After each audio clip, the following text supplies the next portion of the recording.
Hey folks, today I have a crazy score for you, so I'll just tell you the whole story. Okay, so a month or so ago, I went to my Subaru dealer to get my car worked on, and while I was in the waiting room, they don't always have it there, but this particular time they had a big cardboard thing for e-waste. So I guess that was a program they were doing for that particular month, maybe. Something like that. Well, I looked in there just to see what people were throwing away. And there was junk in there. There were like old telephones and stuff.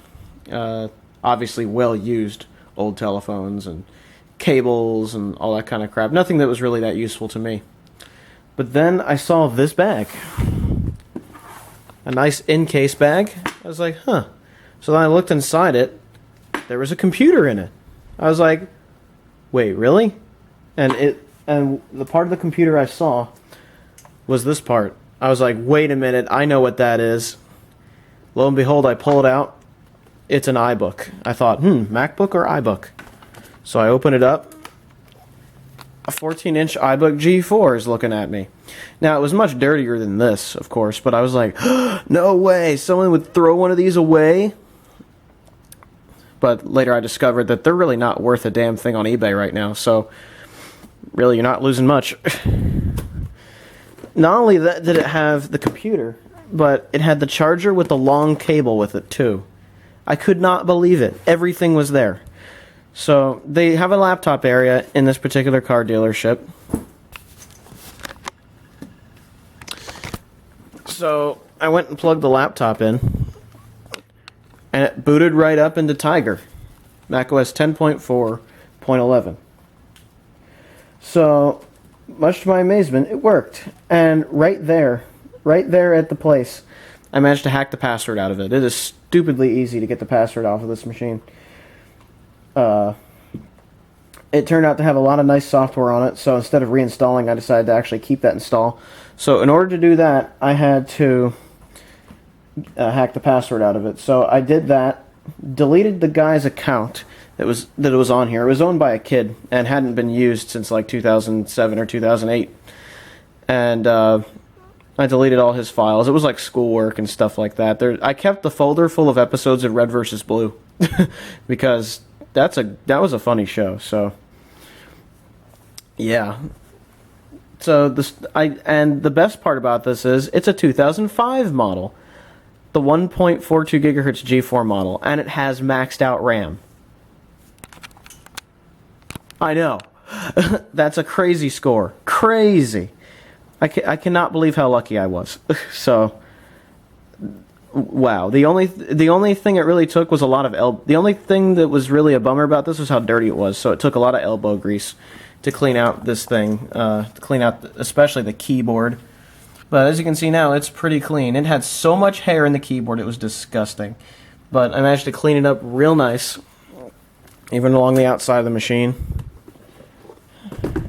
So let's take a look at the machine itself.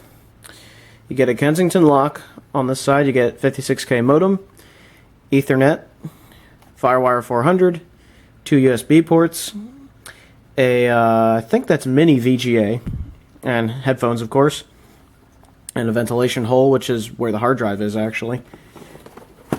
This machine's one of the most difficult to get to the hard drive in, just in case you were wondering. You have your power and a slot-loading optical drive, which I believe is a DVD drive in this machine. And, of course, on the bottom, you have something that Apple used to do that was really nice, removable batteries. Yeah, removable batteries. I miss when Apple did that. Looks like it's a bit cracked down there.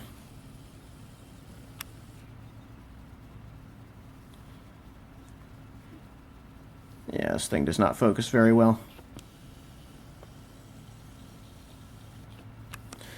I guess this camera does do autofocus. It's missing a few of its rubber feet as well. It's missing those two on the back there. But I'm sure I can get replacements if I really feel the need to.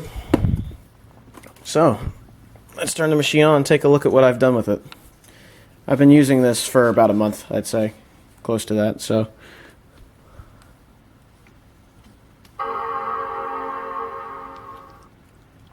I left macOS 10.4.11 on it, Tiger, because Tiger runs the best on single-core PowerPC chips. I found that Leopard runs slow and awful on anything that doesn't have dual CPUs in it. So if you have a dual G5 or an MDD with dual G4s in it, it'll run nicely, but I generally try to not put Leopard on anything that's a single core because it's just way too slow. At least for my taste it is. Tiger is my favorite version of OS X anyway, so I'm okay with that.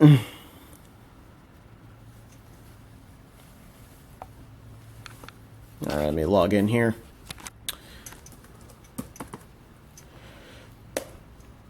One thing about this laptop is the keyboard is surprisingly nice. I actually really like it.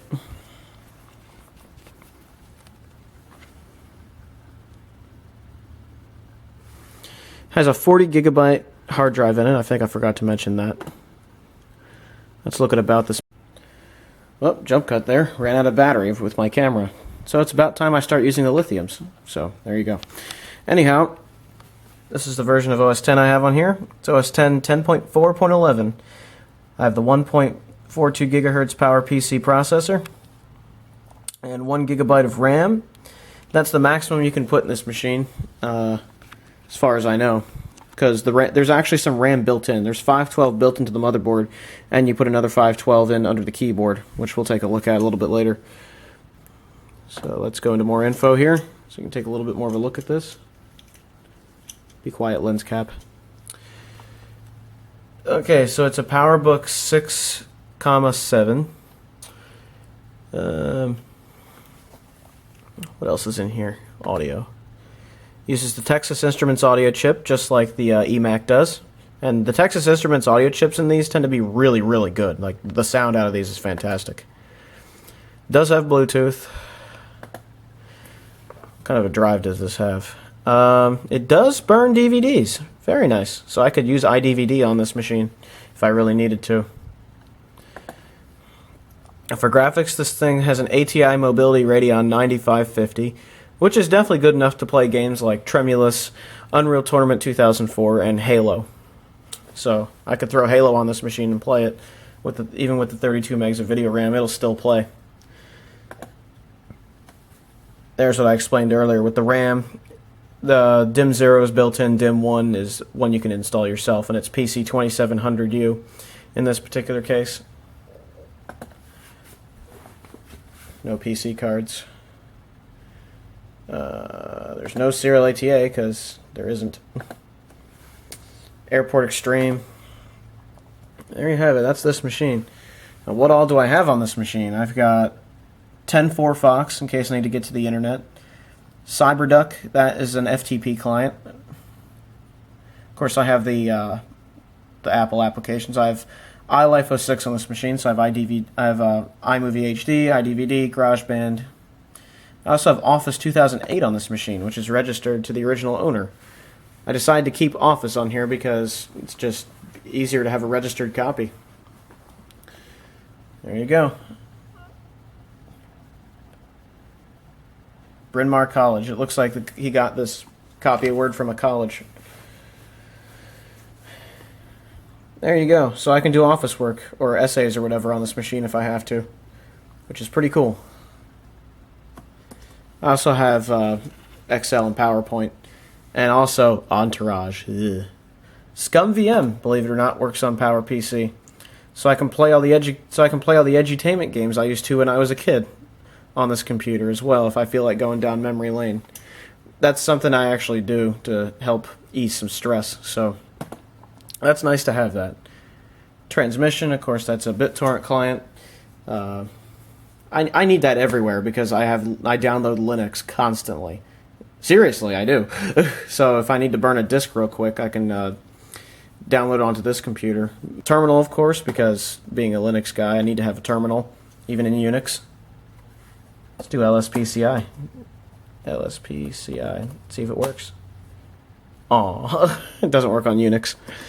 I don't know my Unix commands the best, but I do know Linux commands pretty well. I also have Virtual PC on here, which I used to use back in the day on my old PowerBook G4.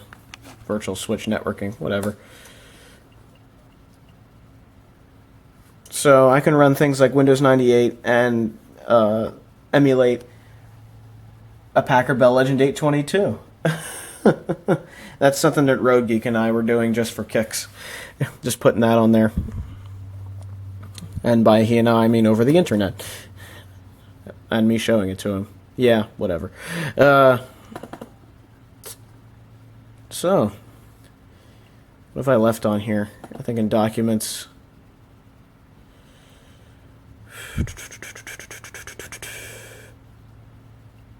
I have the virtual PC stuff there. ScumVM stuff here. Yeah, and so I made some disk images on this computer too. iTunes and stuff. I have some music on here as well. And there's the Red vs. Blue folder I mentioned earlier. It has a bunch of episodes of Red vs. Blue from back in the day. Episode 39. I remember that. 2004, man. So, that is the iBook G4.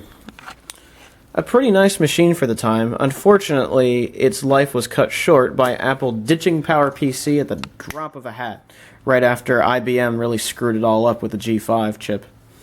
Apple didn't wait around for them to fix it. They just went straight to Intel, which was such a huge paradigm shift so suddenly that it kind of chopped off a leg of their product line and just let it fester and die, basically. And that's the unfortunate story of the iBook G4. It was basically left to die by Apple switching to Intel. And if you look at something like the ThinkPad T61 or the Dell Latitude D630, that's only 2 years newer than this. And you can still use those today for basic stuff like web browsing and Skype and whatever else. This, it's crippled. You can't, simply because of the CPU architecture. Even though it's a very good CPU architecture, it's been made obsolete via software. That is a real shame. Now let's take the keyboard off and show you that. So let me put the camera down here and take the keyboard out. Now, normally you lock the keyboard with a screw in the middle, but I've left that unlocked because it's just easier to get it off. Keyboard connects with a ribbon cable, as you can see. The hard drive is right underneath the palm rest here. It's a pain in the ass to change the hard drive in these. They're not very, for service people, they're one of the most difficult computers to replace the drive in. So instead of upgrading this to an 80 gig drive, I've left the stock 40 gig IDE Toshiba drive in there until it dies. So, there you have it. Still some hair hidden at the keyboard. That's really gross. So there you have it. Oh, it does have a built-in microphone. I just noticed that. So there you go. That is an e-waste score. I think the first e-waste score I've ever had. That was on a whim. Like, literally, I was just doing routine stuff that day. Going to the car dealership, getting some groceries, and bam, a laptop shows up. Sometimes you just get that lucky, I guess. Well, so it's good to have a PowerPC machine around again.